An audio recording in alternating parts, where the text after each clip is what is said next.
The house stood alone on the hill, a sentinel of stone and shadow. It had watched the valley for a century, its empty windows like vacant eyes. But the house wasn't blind, it was listening. Every word spoken within its walls, every whispered fear and uttered dream, the house absorbed.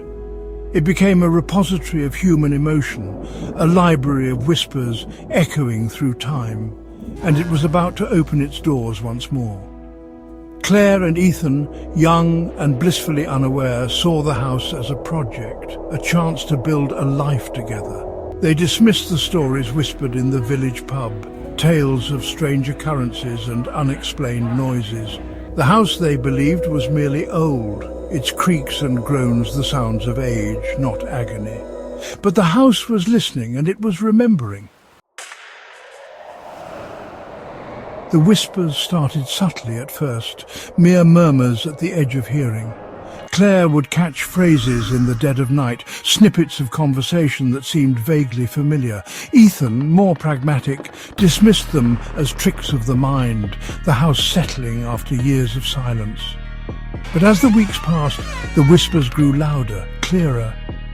One night Claire woke with a start, Ethan's voice echoing in her ear. "You should never have come here," he seemed to say, his tone laced with malice. But Ethan was sound asleep beside her, his face peaceful. It was then that the horrifying truth began to dawn. The voices were their own, twisted and amplified by the house's sinister memory. Driven by a growing fear, Claire delved into the history of the house. She discovered a dark past, a story the villagers had only hinted at. The house had once been home to a secretive cult, its members obsessed with achieving immortality through twisted rituals.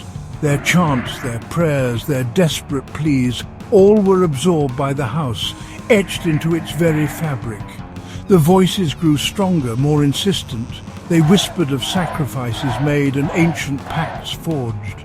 The house wasn't just replaying the past, it was weaving it into the present, warping their perceptions and blurring the line between sanity and madness.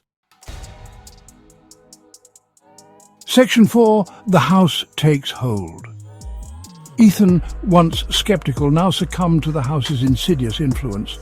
He became withdrawn, his eyes glazed over with an unnerving blankness. He would mutter to himself, echoing the house's whispers, his words laced with an unfamiliar darkness.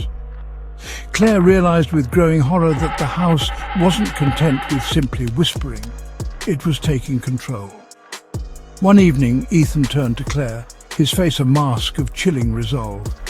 "The house demands balance," he said, his voice a hollow rasp. "It demands a sacrifice."